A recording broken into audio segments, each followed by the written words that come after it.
नमस्कार, आप देख रहे हैं न्यूज़ वन इंडिया। मैं हूं आपके साथ दीपिका ओझा।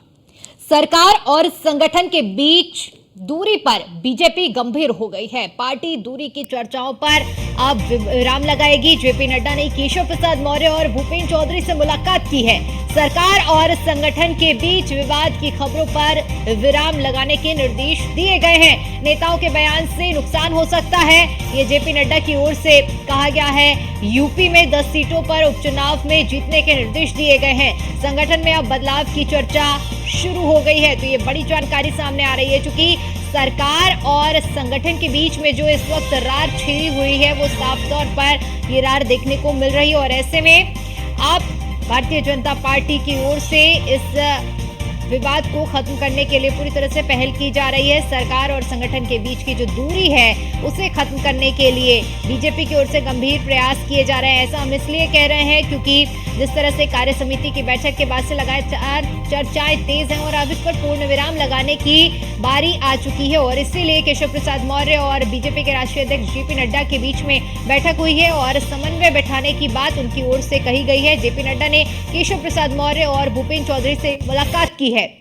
सरकार और संगठन के बीच के विवाद की खबरों पर विराम लगाने के निर्देश दिए हैं। अगर इसमें कोई सच्चाई है तो बातचीत करके जिस तरह से ये निर्देश दिए गए हैं, ऐसे में अब बीच का क्या रास्ता निकलता है, देखने वाली बात होगी, क्योंकि यूपी में 10 सीटों में उपचुनाव होने वाले हैं।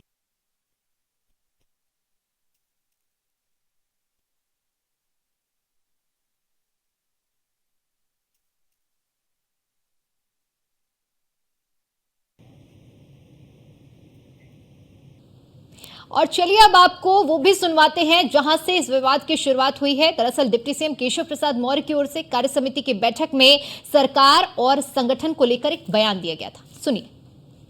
सरकारी व्यवस्था के साथ मैं सदा कहता था और आज इस प्रदेश कार्य समिति में मैं संगठन के वरिष्ठता हमारे देश के और प्रदेश के नेतृत्व के सामने कहा, संगठन सरकार से बड़ा है। संगठन से बड़ा कोई नहीं होता है। संगठन सरकार से बड़ा है, बड़ा था, बड़ा रहेगा। मुख्यमंत्री अपने विभाग में आता है, भारतीय जनता पार्टी का कार्यकर्ता रहेगा। और सबसे जो भी किसी जिम्मेदारी में चाहे वो मुख्यमंत्री के नाते, चाहे मंत्री के नाते, चाहे विधायक सांसद के नाते, सबसे प्रतिनिधि उनसे यही अपेक्षा है। हम पहले कुछ बनते क्या नहीं। आवाज तो यहाँ सरकारी व्यवस्था के साथ आवाज दिया। मैं सदा कहता था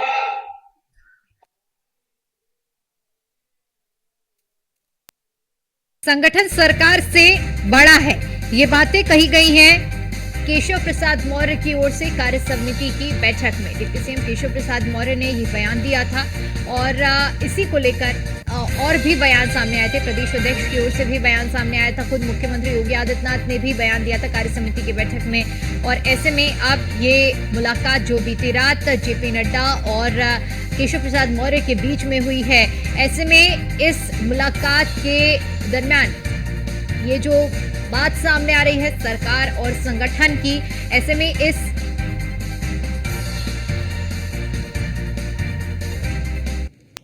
तो इस पर विराम कैसे लगाया जाए, इसको लेकर चर्चा की जा रही है। और हमारे साथ जुड़ चुके हैं हमारे संवाददाता एसके वाजपेयी। एसके, देखिए, अब जिस तरह से कार्य समिति की जब से बैठक हुई है, तब से डिप्टी सीएम केशव प्रसाद मौर्य का ये बयान सरकार और संगठन को लेकर जो एक बार फिर से आगे की रार जो है वो साफ तौर पर देखने को मिल रही है, क्योंकि पहला मौका नहीं है जब केशव प्रसाद मौर्य ने संगठन को लेकर इस तरह की बात की गई है। इससे पहले भी अगर हम देखेंगे तो डिप्टी सीएम ने जब विधानसभा चुनाव हुए थे तब भी उन्होंने संगठन का जिक्र किया था। समय समय पर संगठन का वो जिक्र करते हैं, लेकिन अब कुछ बड़ा संकेत भी क्या मिल रहा है? क्या कुछ और बड़ा बदलाव उत्तर प्रदेश की राजनीति में देखने को मिल सकता है, संगठन में खासतौर पर?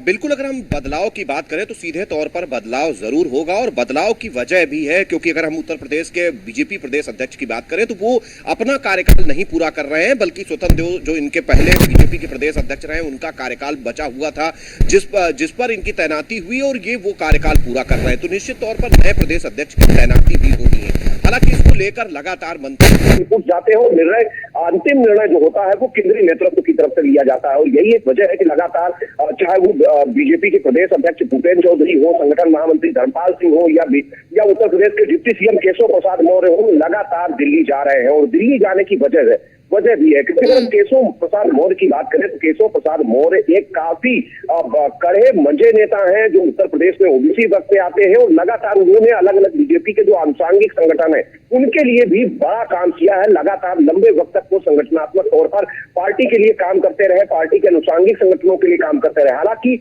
वो बीजेपी के प्रदेश अध्यक्ष रह चुके हैं। जिस दौरान 2017 में भारतीय जनता पार्टी ने उत्तर प्रदेश में बेहतर परफॉर्म की थी, उस समय बीजेपी के प्रदेश अध्यक्ष भी डिप्टी सीएम केशव प्रसाद मौर्य रहे थे।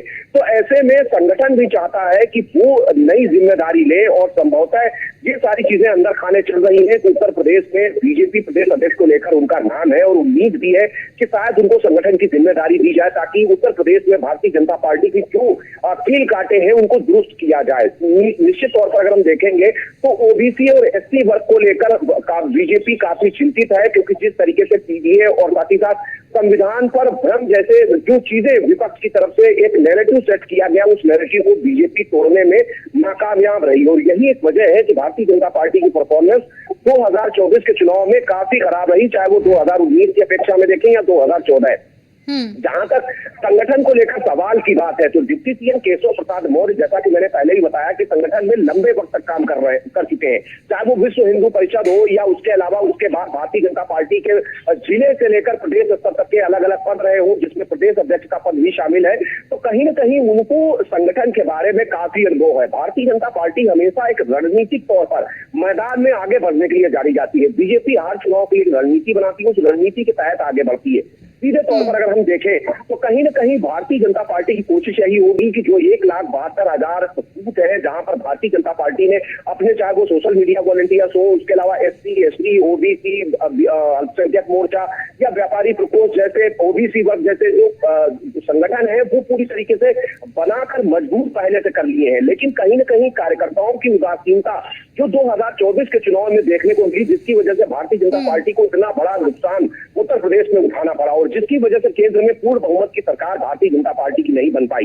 यही एक वजह है कि उत्तर प्रदेश को लेकर केंद्र भी खासा चौकन्ना है और लगातार उत्तर प्रदेश के नेताओं के साथ बैठकों का दौर जारी है। हालांकि जब अभी आपने देखा होगा, जैसा कि आपने जिक्र भी किया था, जब भारतीय जनता पार्टी प्रदेश कार्यकारिणी कार्यसमिति की बैठक हो रही थी, उस दौरान नेताओं ने, अलग अलग विधायकों ने अपनी बात रखी, अपने सवाल उठाए, आखिर क्या वजह थी, उनको लेकर भी चीजें की। और केशव प्रसाद मौर्य को ये कहना पड़ा मंच से कि जो दर्द आपका है वही दर्द मेरा है, क्योंकि संगठनात्मक चीजों को मैं समझता हूँ और संगठन हमेशा सरकार से बड़ा रहता है। बिल्कुल, सरकार और संगठन इस वक्त चर्चा का केंद्र बना हुआ है, जिसकी वजह से राजनीतिक गलियारों में इस वक्त चर्चा काफी ज्यादा तेज हो रही है। बहुत शुक्रिया आपका हमारे साथ जुड़ने के लिए, इसके और जानकारी के लिए।